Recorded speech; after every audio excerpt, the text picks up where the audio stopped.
Okay, we've got our last little cable here. We're going to put some heat shrink tubing, this tubing onto there so it is protected. So you basically get the wire like that and a blowtorch and just gently heat it up.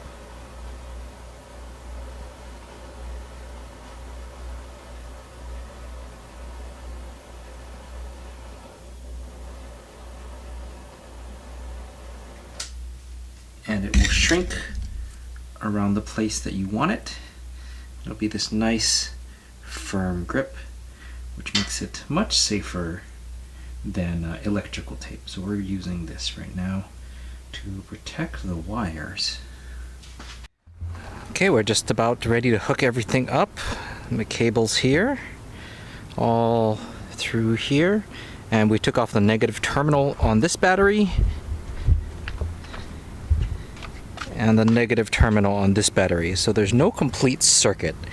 I believe that's the safest way to do that, although you're gonna have to look online and confirm, because I'm not an electrician. I'm just going off of the basic information that you would get when you jump start a battery. You'd take the negative terminal off first. So we are going to attach it all and see what happens. Okay, everything is wired in and installed. So after the negative was off, so after we took the negative off, we attached this wire and then this earth, the ground wire for the battery isolator. As soon as we attached the negative side terminal, this light started blinking red, which is it's supposed to do. And then when we attached the negative terminal to the battery on the inside, that completed the whole circuit, and then it is now a solid red light, which means the power is on to the whole circuit. Now what we're going to do is we're going to try to turn on the engine to have it charge this battery to see if it's at full and see if these other lights go on appropriately. Okay, excellent. What that blue light means is that it is in charging mode, which means that this battery here, the starting battery, is above about 13.5 volts. And it'll start it started charging the battery in the car itself. So when this blue light is on, it means that the batteries are connected and they're charging. Okay, we just turned the car off. We turned the headlights on and a bunch of the accessories to simulate a discharge of the batteries. So what should happen is within 60 seconds of this of the discharge, when the voltage drops below about 12.8, 13 volts, the charging light should go off. So we're actually just waiting. Oh, there we go, and it turned off. Now all the batteries are isolated from each other. So that's how the isolator works. So now the isolator's off, the two batteries are disconnected from each other, and one should not discharge the other. Now this works in reverse, the same way as if there is a current being drawn from inside the car. It will disconnect from this battery and will not draw from it.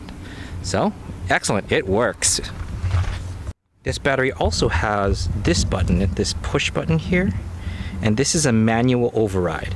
And what that does is that if the car is if this battery here is ever dead and I need a jump start, I can actually use the battery inside the car to jump start this battery and the engine.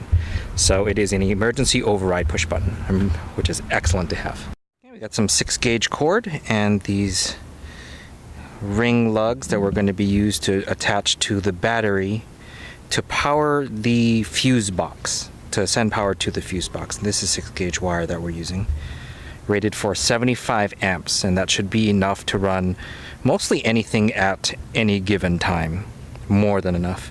So better to err safe than sorry, so we figured we'd just go with that. Time to strip the wire a little bit and attach these.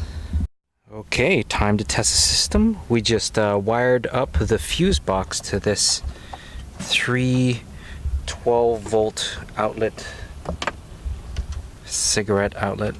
So we're going to test out the system here, plug it in and see what happens. Yes, excellent. We have fans. While the car is off and it's not pulling from the main battery, it's pulling from the secondary battery, which will charge when the main battery is close to full. Excellent. That works super well. This is a 15 amp circuit, so we can run this 12 amp Road Pro stove and the fan at the same time off of that one circuit. So we're going to just put these away for now that we know that works. Job well done. We'll organize the cables later and make them look pretty, but for now we just wanted to make sure everything was in place and works. Excellent.